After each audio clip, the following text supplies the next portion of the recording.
I hope that you're looking on YouTube right now so you can see this. Make Gigi do it, or dude, or Grace, you can drive over. Okay, she can't drive, by the way. Why can't you ask? Please, you're silly, obviously. Mom, the mom. My head hurts, womp womp, crying eyes. When people say I have less stress now, do you live with teenage daughters? Do you understand? And they all know it's in our joint calendar that I'm in a podcast. I'm literally in a podcast right now, and to stop bugging me, but I need to figure out why, even though I have it on Do Not Disturb, it's still dinging through. Okay, that was a total side note. Didn't really have anything to do with resilience, but I thought it would be fun to share a piece of my life. Where was I on resilience? Okay, following your purpose. That's the most important thing. This is StRest. I'm Kerstin Lindquist, health coach, author, and Emmy award-winning TV host. I've committed to helping people reduce stress through impressive health science, attainable mindset change, and biblical truth. Let's have a real conversation with zero judgment and endless solutions that you can use. You aren't alone. You can do this. Let me help you reduce stress and make room for rest.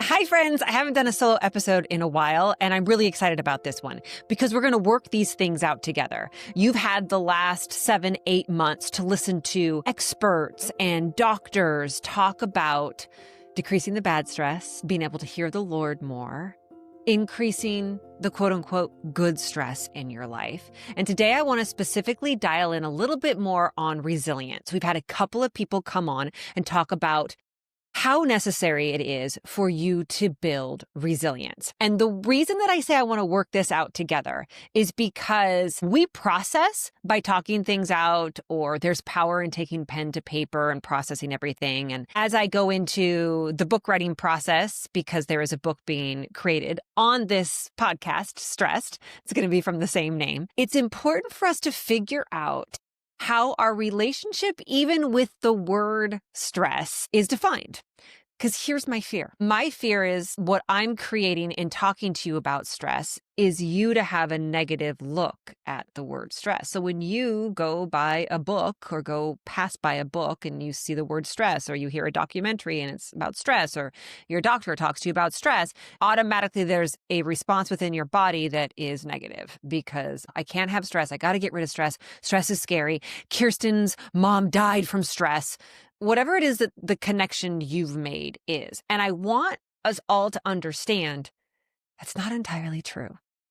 Yes, there is bad stress. Yes, the chemical release that happened with my mother and the negative stress in her life, depression being one of them, multiple rounds of cancer, chemotherapy, never feeling good enough, always doing things because she thought she had to, as opposed to because it was her purpose and she was driven to do that. Now, she did a lot of that as well, but the bad stress in her life, smoking, she smoked for a long time, not forever, but she did smoke for a long time. She wasn't exercising. Like some of those bad, quote unquote, bad stressors. Yes, that is what in the research, and you're going to hear in the next season of StRest, you're going to hear from a doctor, Dr. Sharon Berquist, and she's going to talk about this a little bit as well. The research that's been done that we can actually see the chemical reaction in the brain that starts to shrink it as a result of the quote unquote bad stress. But it's not just that, because it might be, and more research is showing this,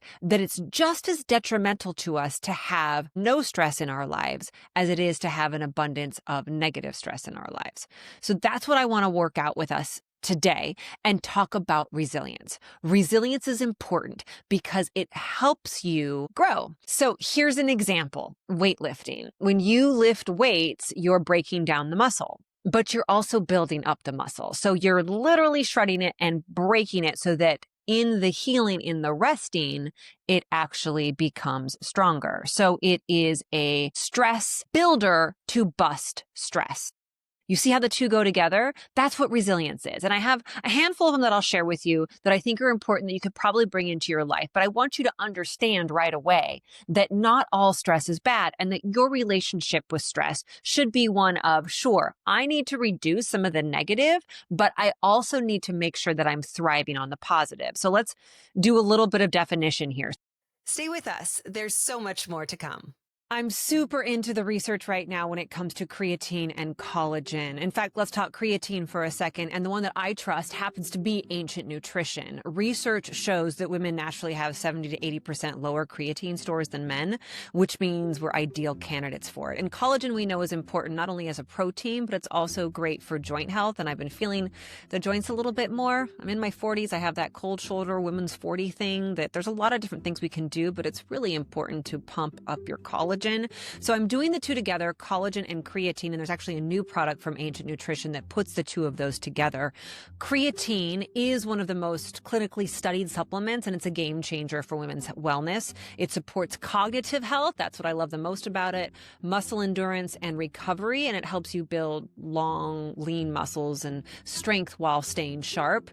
And then you pair that with clinically studied collagen, which is what we get from all of our Ancient Nutrition products, and that can help you improve your joint comfort, your mobility, and your recovery. I take it right after a workout in the morning, and I still also love multi-collagen proteins and those peptides in my coffee every morning as well. So support your brain and your body and your beauty every single day with Ancient Nutrition so you can look toned, you can feel strong, and you can stay sharp. Go over to ancientnutrition.com and put in the code STRESSED25. That's STREST25. STRESSED25, STREST25 at ancientnutrition.com and get your creatine and your collagen. So good stress is Eustress. That's purposeful. It's usually has a certain amount of time to it. You're not under it all the time, and it improves your performance. Bad stress would be de-stress, de-stress. And that's chronic, that's uncontrolled, that drains your energy. That could be something like caring for an aging parent. It could be a chronic disease that you might have. That could be it as well. And it's long. Now, hormetic stress, which is actually a good stress, that's a small controlled stressor that can make the body stronger. That's like exercise and working out. That's like fasting and cold plunges and all these things that we're going to talk about here in just a second. The key with hormesis and with an hormetic stress is that it's a mild amount of stress, but then it's followed by rest. I'll say that again. It's a mild amount of stress, but then it's followed by rest. So rest is always a key here. Think about the example of exercise. When you lift weights, you're breaking down the muscle to build it. The building doesn't come when you're breaking it down. The building comes in the rest. So it's important for you to have these good stressors in your life to build resilience, but you need to rest in order for the action to happen. That's why when I talk about StRest, the podcast, it's from stress to rest. It's because you can have the good stress, but it only becomes good by resting. You see? The stress in your life can be positive, but it only becomes good by resting. There's a couple of different ways that we measure stress and stress resilience that I know you've heard about in this podcast, but I'll just do a little bit of a recap for you. Heart rate variability, or HRV, is one of the things that we look at in general. We want to have a higher HRV. That means you're more adaptable, you're recovering, it's better for your longevity. It is measuring how quick you go from parasympathetic to sympathetic and back again, and sympathetic to parasympathetic specifically because we want to get out of fight or flight and get into rest and recovery. And then VO₂ Max is something else that we look at. That is a strong heart because it's very linked to cardiac activities. It also can mean a sharper brain and a longer life. It's also another predictor of resilience and mental clarity than longevity. So if you're tracking things, we're looking at our HRV and we're looking at our VO₂ Max on our trackers to kind of give us an idea of where our stress is. I also recently learned from one of the doctors that we had on the podcast that measuring your CRP, that's a blood marker that we take, that if you work with me as a health coaching client, I will ask for that. That is a marker of inflammation, and we want it to be as low as humanly possible. But I'm now learning that can also be a marker of stress as well. So those are some of the things that we measure. But how do we just kind of feel in our bodies and measure whether we are overwhelmed in the negative stress or we're building resilience. I think the biggest determining factor is excitement. For instance, I was in a corporate job. I loved my job. I really did. There were pieces of it that I liked, but those pieces that I liked when I started 14 years ago or 15 years ago when I started, which were the whole part, like it just filled me up. It was exciting. I mean, I was working overnights. I wasn't sleeping a lot. I had 2 baby girls, but I was so energized by what I was doing because it was new and it was different and it was fun. That was the biggest part of the job in the beginning. So I didn't feel like my stress was super high. It might have been high, but it was a good stress. So along with the cortisol that might have been spiking with the lack of sleep, I was also getting things like I was getting the dopamine hit and I was getting the serotonin because I was excited and I was feeling like I was in my purpose and I was making a difference and I was full of joy. Over time, nobody's fault. Over time, companies change, things change, people change, I changed. And what started happening was all of the stuff that I loved about it was being crowded out by, okay, you got to do this report. You got to, answer to this person. Fear. Fear was a huge one in my company. And fear trickles down. Everybody was afraid of what was happening. We went through COVID. Retail was, dropping, and that fear trickles down. So by the time I actually left my corporate job, the part that I loved about it was like this big and everything else was this big. So the stress felt worse because I wasn't getting the dopamine and the serotonin hits from feeling like I was really giving back to the world and I was in my purpose because it was all overcrowded by me having to write this report, answer to this person, do this with legal, all of that stuff. So the stress became a negative stress as opposed to a positive stress. Tracking with me? When I left that job and I really got very clear on my purpose, what the Lord wanted me to do in my life, which was make faith come alive in others, help women gain confidence so they can create more space for joy. And the way that I do that is combining health science and biblical truth. So once I became very clear on my purpose, helping, serving others, specifically women, specifically middle-aged women, specifically combining Jesus and health together, I started to get energized and excited again. And I left that job and I jumped into this world where I am now, where I'm doing brand ambassadorship and I'm doing the podcast and I'm writing books and I'm speaking and I'm praying with people, but I'm also helping them get healthy. I'm probably just as quote unquote stressed out as I was when I was in that corporate job when I started 13, 14 years ago and I wasn't getting any sleep at night and I had 2 baby girls. But in my current position, I'm once again that girl who's so excited, who's making a difference, who is really aligned with my purpose. And so the stress, while it might spike my cortisol from time to time, is coming along with the other good chemical pieces, such as serotonin and dopamine. So it is all of a sudden a good stress. And I also now, because I've researched it, because I'm in this space, because I'm older and wiser, that I have to rest, to be able to have the good benefits of that stress. So when we talk about good and bad stress, there is really good, important stress out there. And the research shows us that if we don't have stress in our lives, it's just as dangerous as having an abundance of bad stress. You have to have some stress to help you build resilience. And what I'm doing right now in this place and hustling to build a business and hustling to help change lives,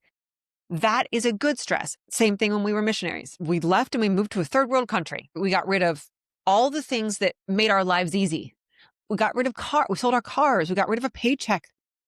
Got rid of all of the electronics, moved to a small house, moved to a place where most people were walking or on horseback because it was very poverty stricken. We moved to a place where you couldn't drink the water or have the water inside your house. You had to hike to go get the water every few days.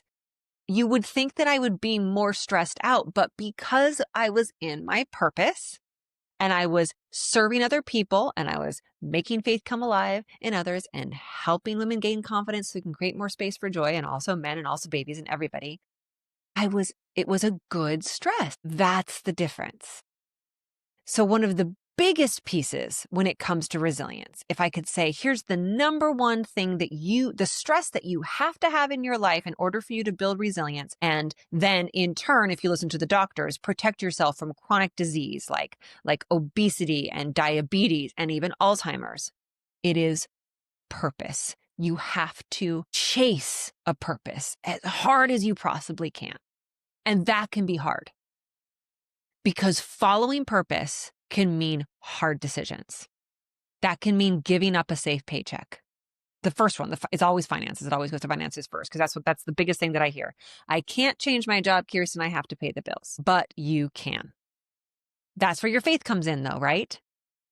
Because if you're like, I have to pay for this and I have to support my family, and I say, yes, I understand. I'm not saying don't do that. But could you trust God that when you make the decision to change because you're not in your purpose, that He will provide?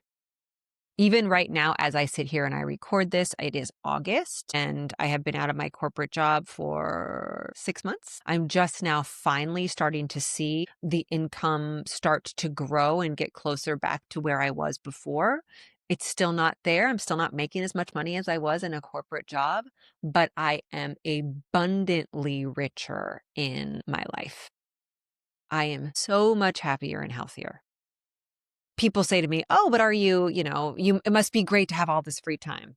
Girl, I've got no free time, just like I didn't before. Now, granted, I'm calling the shots so I can make the decisions, but I am hustling. I am working. I am still up early. I am still up late. I am still doing all the things and working my butt off to build this business. It's not like I'm just sitting at the beach eating bonbons. Now, I don't eat bonbons. I do sit at the beach from time to time because that's an important part of the rest piece for me is sitting at the beach. But it's funny because the stress is still high.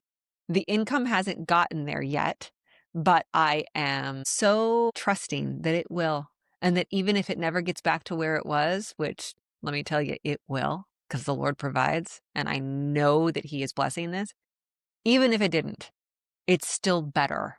And I'm still healthier and happier in this position. And couldn't you trust the Lord for that? That if you had to leave your job and what you think is the reason that you're there is to pay for whatever it is and support your family and because money buys happiness, which we could have a whole podcast on whether or not money buys happiness and get your priorities straight. But the Lord could provide for you in ways that aren't monetary. He could provide the mind shift in your brain that it doesn't really matter if you have that much. It doesn't really matter if you have the big house. It doesn't really matter if you have the car or you have the clothes. So that's where the faith piece comes in. So the number one thing you can do for resilience is chase after a purpose and make the hard decisions to get there. If that means getting out of shift work and not working overnights anymore, if that means changing your job. Seriously, why do my children keep texting me nonstop, even though I have do not disturb on? Can somebody tell me? We can keep this into the podcast, by the way, too. I have do not disturb. Listen, and it still keeps dinging. What is happening? Let's just read and see what it says. Because, okay. This is great. This is my daughter at work saying that I should go to Jocko Taco and buy her a YOLO smoothie and bring it to her because she's dying. That's literally what the text messages say. And then my other daughter saying, ask grandma to do it. This is just look. I hope that you're looking on YouTube right now so you can see this. Make Gigi do it, or dude, or Grace, you can drive over. Okay, she can't drive, by the way. Why can't you ask? Please, you're silly, obviously. Mom, the mom. My head hurts, womp womp, crying eyes. When people say I have less stress now, do you live with teenage daughters? Do you understand? And they all know it's in our joint calendar that I'm in a podcast. I'm literally in a podcast right now and to stop bugging me, but I need to figure out why, even though I have it on Do Not Disturb, it's still dinging through. Okay, that was a total side note. Didn't really have anything to do with resilience, but I thought it would be fun to share a piece of my life. Where was I on resilience? Okay, following your purpose.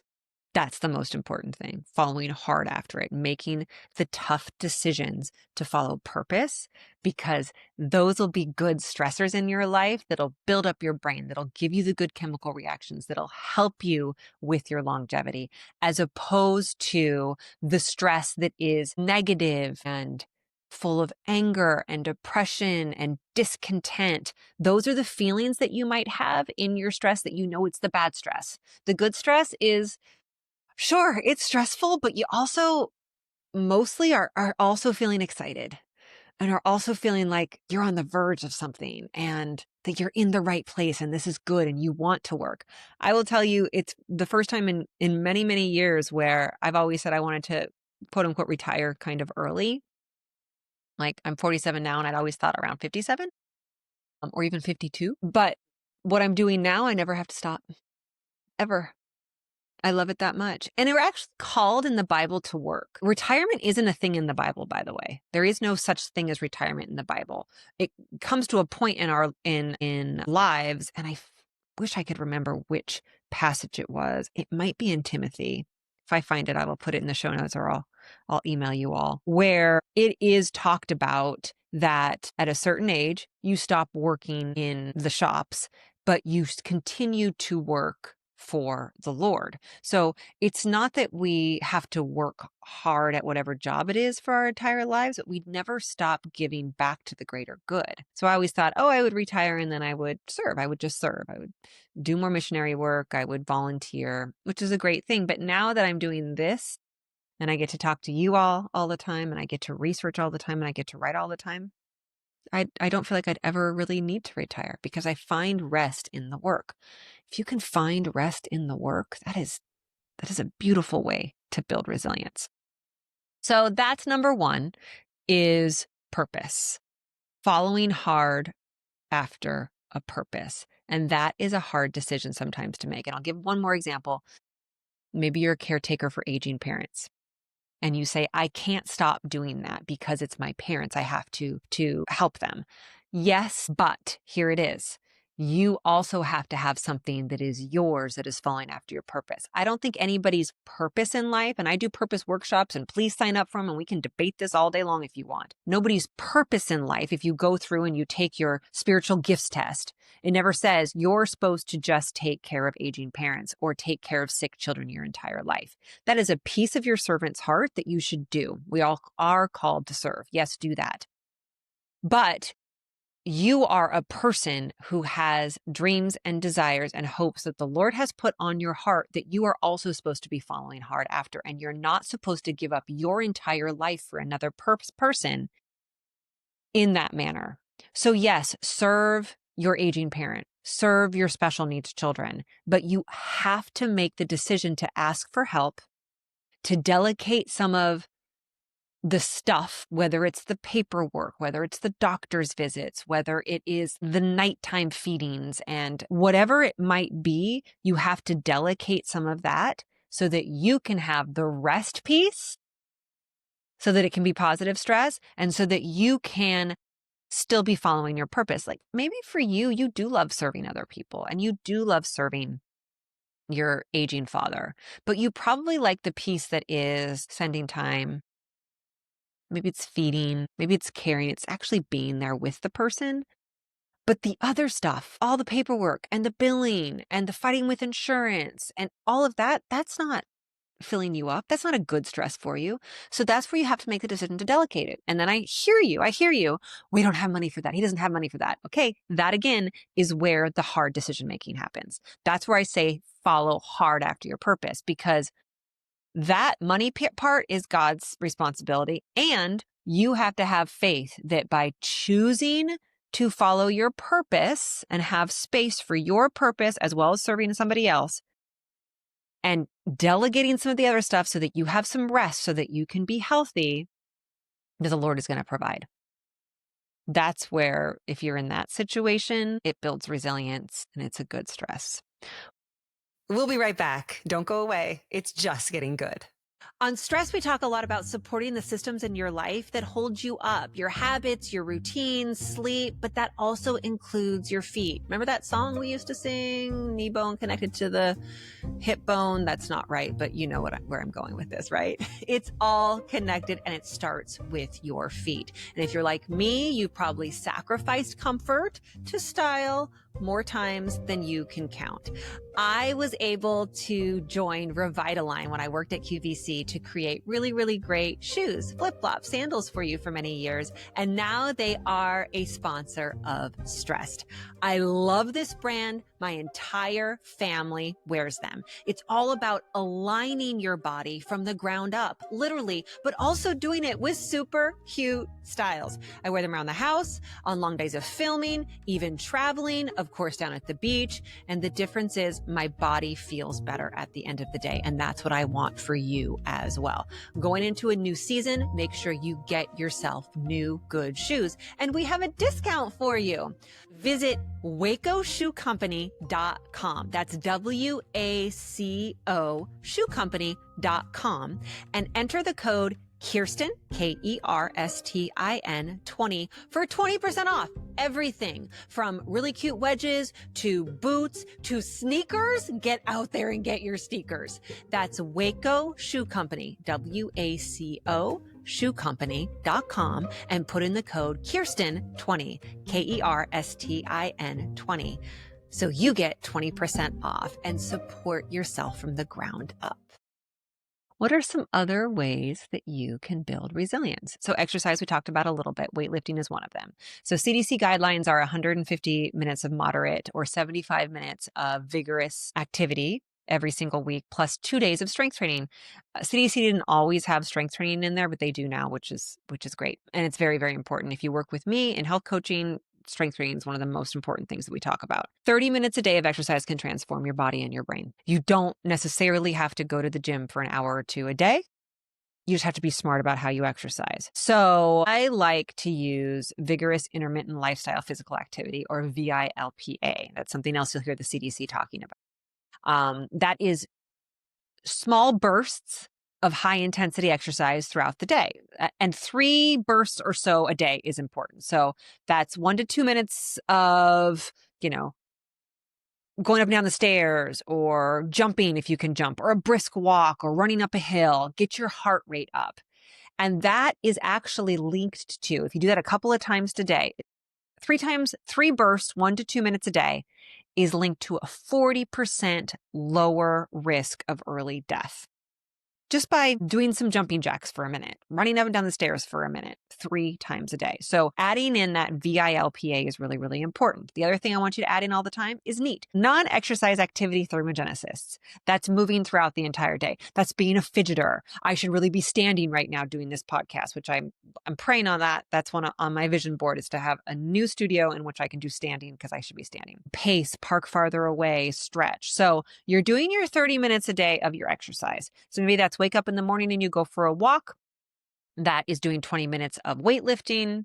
That is, for me, I do an hour of yoga once a week. Do that, but then do your short bursts of high intensity exercise. And that might be for you. You do a high intensity interval training class from time to time. And then you do your NEAT, non-exercise activity thermogenesis, which means you're running around all the time. That is how we build physical resilience.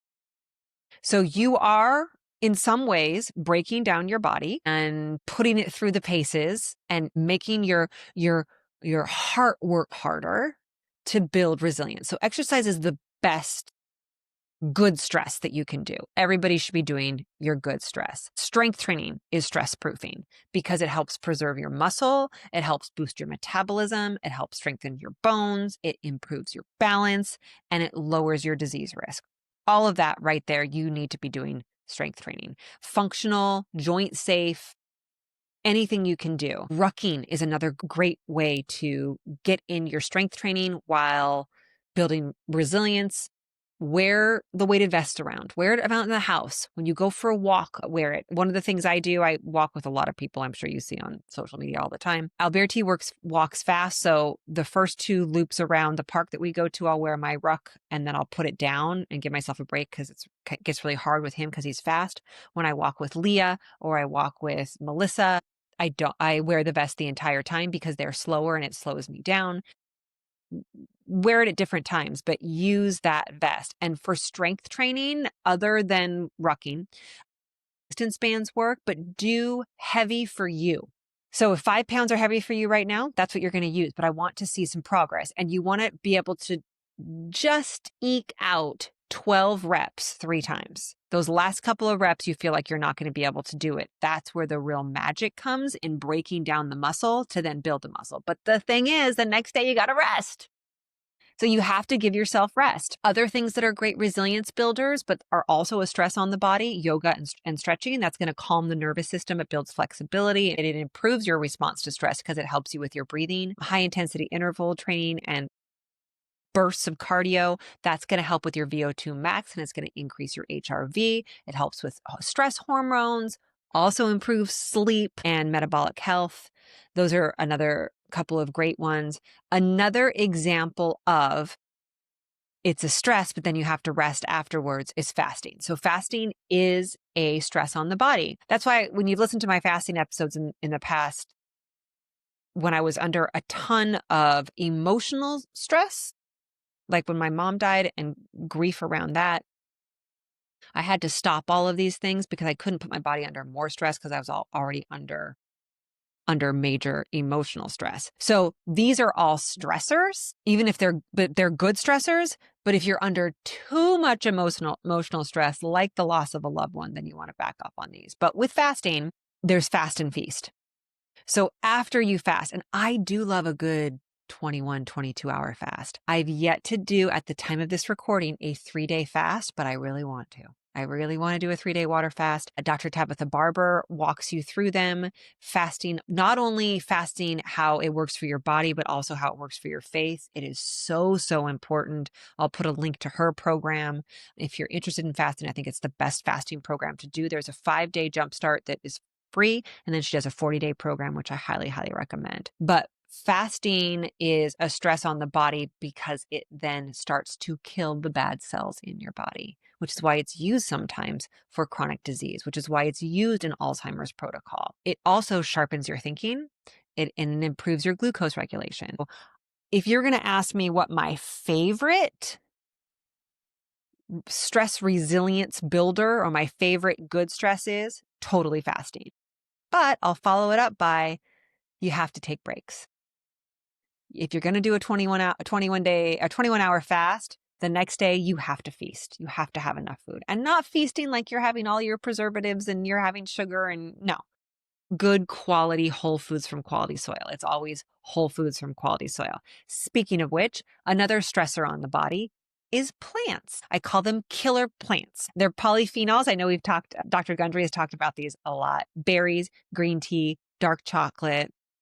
This is all the things that help with boosting antioxidants. Here's the reason why. Plants, some of the ones that I was talking about there, have this protective coating on them that protects them from the wind and the sun and the heat and the drought and the insects and the people. So when we ingest these plants, they're toxins. Those toxins are released, but they actually help build us up as well. So by eating polyphenols, you're actually putting a stress on your body that then builds resilience. So don't use this as a reason to not eat plants, please, because plants are great for you. But do know that even something as simple as eating your high quality plants can be a stressor on the body that actually builds resilience. Okay, a couple of more. I've mentioned this before, but I don't love camping. I don't love being out where I don't have temperature regulation and really dirty. I don't like being really dirty, and I'm not sleeping on something comfortable. I also don't necessarily like being wet. I love to look at the water and I love to look at the ocean, but it's funny because we have a pool and kids are always like, come in. I was like, I don't really need to go in. I just need to look at it.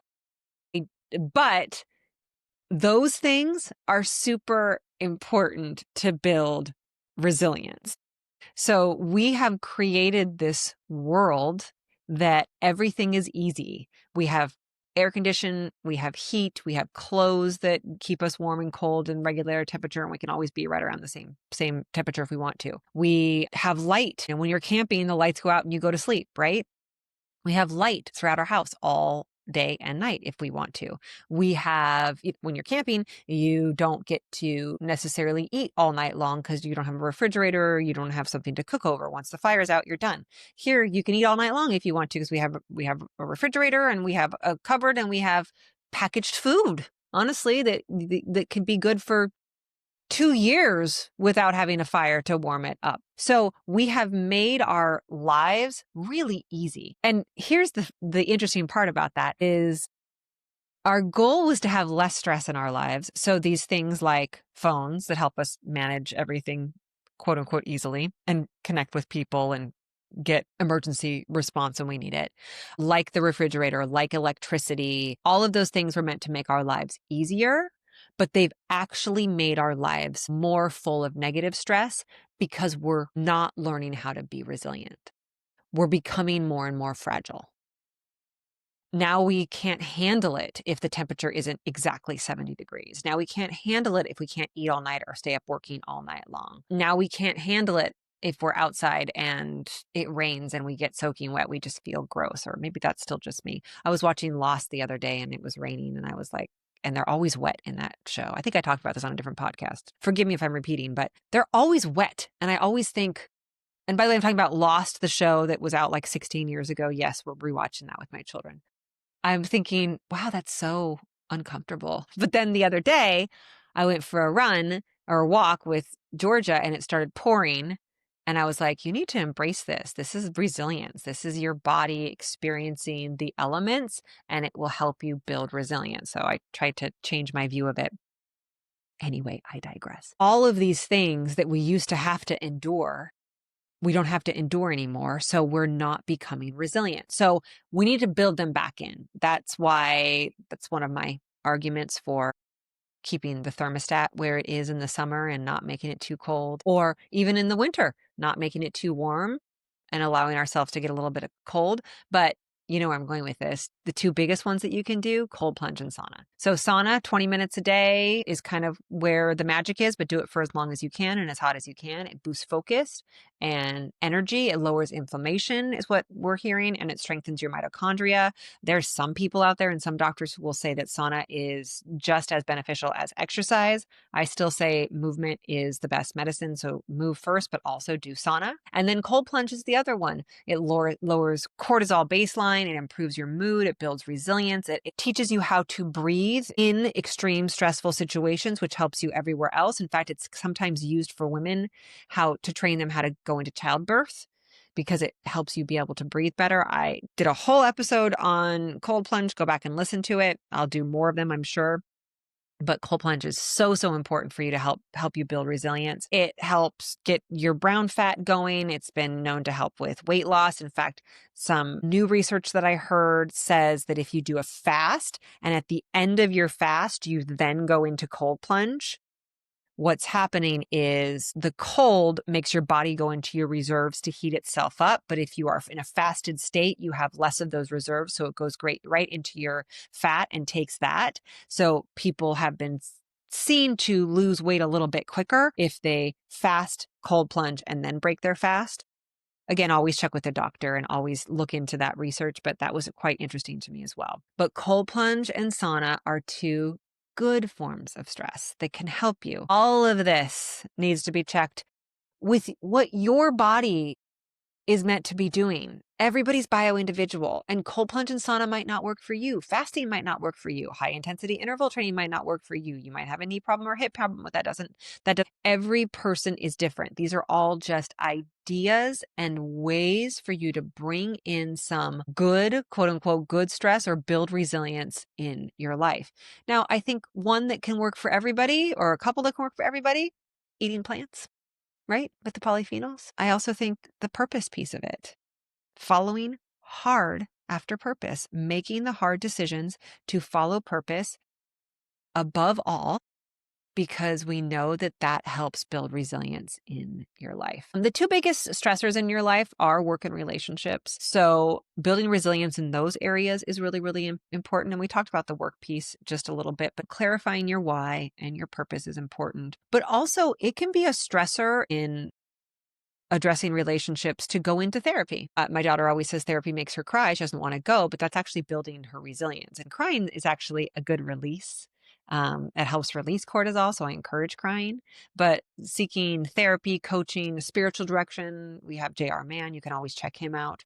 Those things can kind of be a stressor because you have to dig deep into childhood trauma or things that trigger you or relationships that are uncomfortable or conversations you don't want to have. But once you have them and once you address them, it makes you stronger. So that's a resilience builder as well. I also think that, just to kind of go full circle into the movement piece there with resilience, bringing together your exercise and your conversations with others, which is part of the reason why I probably walk with somebody 3 or 4 times a week, because when we walk and talk things out, it's great for your brain. And so we're getting it all out, and we're talking, which is building resilience. And then we're also walking, which is building resilience. And then you add in your ruck, your bag, your weighted vest, and you got even more. So it's great. Same things with 12-step recovery programs, rehab, those things. That's a stressor, but it builds resilience. All right, what can we take away? What can you do? I ask all of my guests, what are your non-negotiables, and what's one thing that everybody could take away from this episode and start using right now? So my non-negotiables these days are exercise. Fasting is a big piece of it as well. Sleep. We didn't talk a whole lot about sleep in this episode, but that's always a big one for me. But some of the things that can help you build resilience, that can be the good stress in your life: eating plants, moving daily, lifting weights 2 times a week, stretching, rucking, sauna, fasting, cold plunging, working on your relationships, and most importantly, following hard after purpose. I think if there's one thing that I want you to take away from this, first of all, it's that not all stress is bad and that you need stress in order to have longevity and to maybe heal from some of your chronic conditions or to keep them away. But the best thing that you can do is get aligned with what is your purpose so that the stress that you have in your life is purpose driven. It's not driven by depression, sadness, anger, resentment, discontent, thinking about it that way. Reframing your relationship with stress and getting in some of that good stress. Okay, I will put links in the show notes to coaching, because that can be a good stress. The purpose workshops that we have, or we have some group coaching on purpose that can maybe help you get there. We limit it to 20 smaller groups and we talk about purpose and defining your purpose. I will also put links in the show notes to Dr. Tabitha Barber and Fast to Faith if you want to look deeper into fasting. And go back and listen to the episodes that you missed on stress and building stress and fasting and everything that we have given you in the last 8 months. I hope that you are blessed by it. Let me pray for us. Heavenly Father, thank you so much for every single ear that hears. We know that if you have ear to hear, you can really experience the words of the Holy Spirit. And I pray for everybody to feel that, to hear you, to get closer to you. That's the whole purpose of this, is to have those times of rest in which they can hear you and draw closer to you, Lord. Thank you for stress. Thank you for the stress that builds resilience and makes us stronger, and help us learn how to get that into our lives. Please keep everybody safe. Please keep everybody healthy and bring them back here again in just a couple of days. We pray this in your name. Amen. Bye, friends. Coming up on the next episode of StRest, we are talking about the relationship between chronic pain in your feet and stress on the nervous system. What is the relationship between good shoes and whole body health? What about signs that the stress on your feet is starting to impact the rest of your body? We're also going to tell you the one thing that you have to right every single day with your toes in order to have good foot health. We're going to talk quite a bit about type 2 diabetics and foot health and pain management to try and avoid the opioid problem that we have in the United States. It is the foot health episode of StRest with a familiar face, Dr. Nicholas Pagano. That's coming up on the next episode. If you're enjoying the show, don't forget to subscribe and leave a review on your favorite podcast platform. Your reviews help others find the podcast and join our community. Follow me on social media at Kerstin.Lindquist for daily tips and inspiration. And visit my website at www.Kerstin-Lindquist.com to sign up for our newsletter and receive exclusive content. The information provided in this podcast is for informational and educational purposes only and should not be considered a substitute for professional medical advice, diagnosis, or treatment. Always seek the advice of your physician or other qualified health provider with any questions that you may have regarding a medical condition. The host of this podcast is a certified health coach and medical researcher, not a licensed medical professional, and the content shared does not constitute medical advice. While we strive to provide accurate and up-to-date information, we encourage you to do your own research and consult with your healthcare provider before making any changes to your healthcare treatment plans. Thank you for joining me on this journey to reduce stress and make room for rest. Remember, you're not alone. Keep coming back, share your story, ask for help, and give yourself grace.